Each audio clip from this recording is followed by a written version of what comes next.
నల్గొండ జిల్లా నకరేకల్ ప్రభుత్వ హై స్కూల్లో అమానుష ఘటన చోటు చేసుకుంది. 10వ తరగతి చదువుతున్న విద్యార్థిని పట్ల ఇంగ్లీష్ ఉపాధ్యాయుడు శ్రీనివాస్ అసభ్యంగా ప్రవర్తించాడు. ఆ విషయాన్ని విద్యార్థిని తల్లిదండ్రులకు చెప్పడంతో ఆ ఉపాధ్యాయుడిపై తల్లిదండ్రులు ఆగ్రహం వ్యక్తం చేశారు. గౌరవనీయమైన ఉపాధ్యాయ వృత్తిలో ఉంటూ విద్యార్థిని పట్ల అసభ్యకరంగా ప్రవర్తించిన శ్రీనివాస్ పై కఠిన చర్యలు తీసుకోవాలని డిమాండ్ చేశారు. విద్యాధికారులు వెంటనే స్పందించి ఆ ఉపాధ్యాయుడిని విధుల నుండి సస్పెండ్ చేయాలని తల్లిదండ్రులు డిమాండ్ చేశారు. ఇంగ్లీష్ టీచర్ అనే వ్యక్తి 3 నెలల సంధి వేధిస్తుంది. మాకు తెలియదు ఈ విషయం.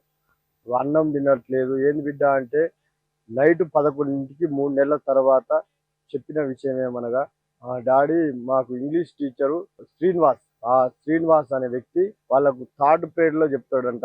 ఇది చూడకపోతే క్లాస్ కాయ మాకాయ చూస్తలేవేంది, బయటికి పోతుంటే బయట కనపడితే డల్లుకు కనపడుతున్నవేంది, క్లాస్ దగ్గర కనపడి కార్ ఆపి మరి మా కాలేజీకి రావట్లేవేంది, నువ్వు వస్తావని చూస్తున్నా. 2-3 పిల్లల్ని ఇలాగా వేధిస్తున్నా సార్.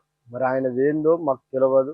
లేకపోతే ఆయన గవర్నమెంట్ టీచరా లేకపోతే ఒక గురువు అని దేవాలయాన్ని నమ్మి పంపిస్తాం. ఇటువంటి వ్యక్తిని మేము ఎంతవరకు చూడలేదు. మేము చదువుకున్నాం, మా కొడుకు వాళ్ళనే చదువుకున్నాం, అందరం చదువుకున్నాం.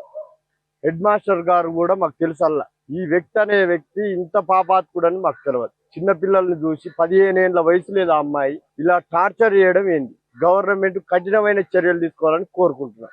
కారు అడ్డం దిగి వచ్చి మా కాలేజీకి రావట్లేదని అడుగుతున్నట. మీరు వస్తారని చూస్తున్నాం. 10th క్లాస్ పిల్లలకు మీ కాలేజీకి రావాల్సిన అవసరం ఏముంది? జాయిన్ కాలేజ్ అంట ఆడు వాళ్ళ గవర్నమెంట్ టీచర్ చేసుకుంటా ప్రైవేట్ గా పెట్టుకొని ఇలా పిల్లల్ని వేధిస్తుంది. ఏదున్నా గవర్నమెంట్ కఠిన చర్యలు.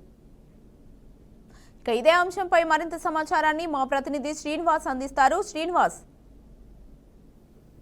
నల్గొండ జిల్లాలోని నకరేకల్ ప్రధాన హై స్కూల్లో చూసుకున్నట్లయితే ఇంగ్లీష్ టీచర్ గా పనిచేస్తున్నటువంటి శ్రీనివాస్ అనే కీచక టీచరు ఒక్కసారిగాను తను చేస్తున్నటువంటి వ్యవహారాలు బయటపడేటువంటి పరిస్థితి. తన తల్లిదండ్రులు కూడా ఆవేదన వ్యక్తం చేస్తున్నారు. నకరేకల్ ప్రభుత్వ హై స్కూల్లో టీచర్ గా పనిచేస్తున్నటువంటి శ్రీనివాస్ గత కొంతకాలంగా ఆ 10వ తరగతి చదువుతున్న విద్యార్థిని మానసికంగా వేధిస్తున్నాడు అనేది ఒక్కసారిగా వెలుగులోకి వచ్చినటువంటి పరిస్థితి. ఈ విషయానికి సంబంధించి ఆ అమ్మాయికి సంబంధించినటువంటి కుటుంబ సభ్యులు కూడా నకరేకల్ పోలీస్ స్టేషన్ లో ఫిర్యాదు కూడా చేశారు. దీనికి సంబంధించి మందలించడానికి కూడా నకరేకల్ సంబంధించిన ప్రాంతాల్లో ఉన్నటువంటి తన శ్రీనివాస్ ఇంటికి కూడా వెళ్ళినటువంటి అతని తండ్రికి సమాధానం చెప్పకుండా వెనుదిరుగుతున్నటువంటి శ్రీనివాస్ విజువల్స్ బీఆర్కే న్యూస్ లో కూడా విజువల్స్ లో చూడొచ్చు. స్పష్టంగా ఇతను ఒక విద్యాబుద్ధులు నేర్పాల్సినటువంటి టీచరే కీచక వ్యవహరిస్తున్నట్టు పరిస్థితిని కొనసాగడం ఇది చాలా సిగ్గుసేటు. అంటే ఉపాధ్యాయ వృత్తికే ఇది ఒక సిగ్గుసేటు అని కూడా చెప్పుకోవచ్చు. ఇలాంటి కీచక టీచర్స్ ఉన్నంత కాలం ఉపాధ్యాయుల మీద కానీ విద్యా వ్యవస్థ మీద కానీ ఒక మచ్చ ఏర్పడుతుందనేది అనేక మంది మేధావులు కూడా చెప్తున్నటువంటి పరిస్థితి. ఇలాంటి కీచక టీచర్లని ఇమీడియట్లీ అంటే తనకున్నటువంటి సర్వీస్ నుంచి రిమూవ్ చేసి అక్కడ ఉన్నటువంటి పిల్లల భవిష్యత్తు కాపాడాల్సినటువంటి విద్యాబుద్ధులు నేర్పాల్సినటువంటి కీచక వ్యవహరించి తన యొక్క లైంగిక వేధింపులు చేయడం సరైన విధానం కాదంటూ కూడా కుటుంబ సభ్యులు కూడా ఆవేదన వ్యక్తం చేస్తున్నటువంటి నకరేకల్ సంబంధించినటువంటి హై స్కూల్లో పనిచేస్తున్న శ్రీనివాస్ పై చట్టరీత్యా చర్యలు తీసుకోవాలంటూ పోలీస్ స్టేషన్ లో కూడా తన బిడ్డపై చేసినటువంటి మానసికంగా వేధింపులకు పై చర్యలు తీసుకోవాలంటూ పోలీస్ స్టేషన్ లో ఫిర్యాదు కూడా చేసినటువంటి పరిస్థితి.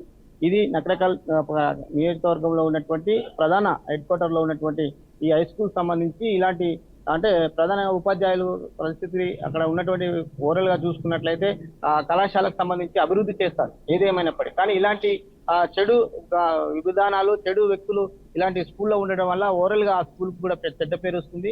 ఇది ఓవరాల్ గా నల్గొండ జిల్లాలోని ఈ నకరేకల్ ఉన్నటువంటి హై స్కూల్ కు ఉన్నటువంటి నేమ్ గత కొంతకాలంగా అనేక పర్యాయాలు కూడా ఆ స్కూల్ నుంచి చాలా మంది విద్యాభ్యసించారు. చాలా మంది అనేక ఉన్నత స్థాయికి కూడా చేరుకున్నటువంటి పరిస్థితి.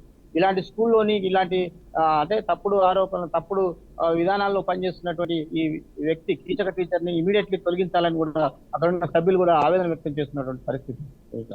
Okay, right. Thank you Srinivas.